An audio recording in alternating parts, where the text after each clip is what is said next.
So what's it like? I mean, when you get to Fallujah, when you get to one of the hottest combat zones in the world at the time, I mean, what's it like? Tell us what it's like when you get there. Um, I have to tell you, it's a combination of fear and just pure adrenaline. It's like going into a state championship basketball game. You're ready Yeah. for it, you train, but you have to perform. Yeah. The difference is instead of losing on the scoreboard, you lose with people getting hurt. Yeah. And so the stakes are higher. Yeah.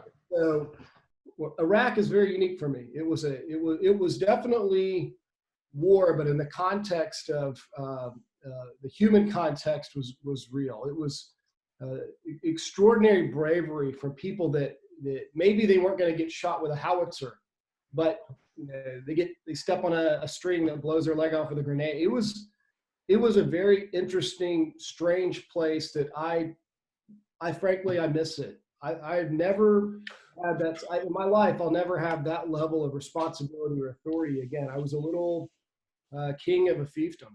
Yeah, there's a great book on by a great book called It's called Tribe or Tribes. I'm not sure if you've read it, by Sebastian Younger.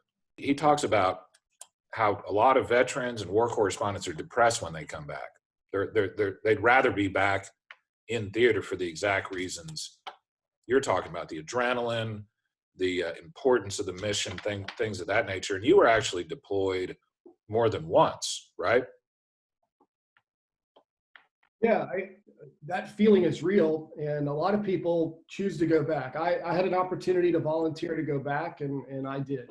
Yeah. And, now after the second deployment, I don't ever want to go back. You know, what happened in this? What happened in the second deployment? It was a different mission. The first, you think of 2004, 2005 in Anbar province in Iraq. You have Phantom Fury in Fallujah. You have River Blitz and Hit Haditha. And you have true American combined arms, joint interagency, international applied combat power.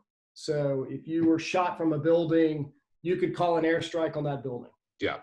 As the war evolved in Iraq, we went from 9 battalions in Fallujah to 1. Yeah. You think of a battalion as roughly 1,000 Marines. So the first time I was in Fallujah, there's 10,000 Marines there. Yeah. The second time there was 700 Marines.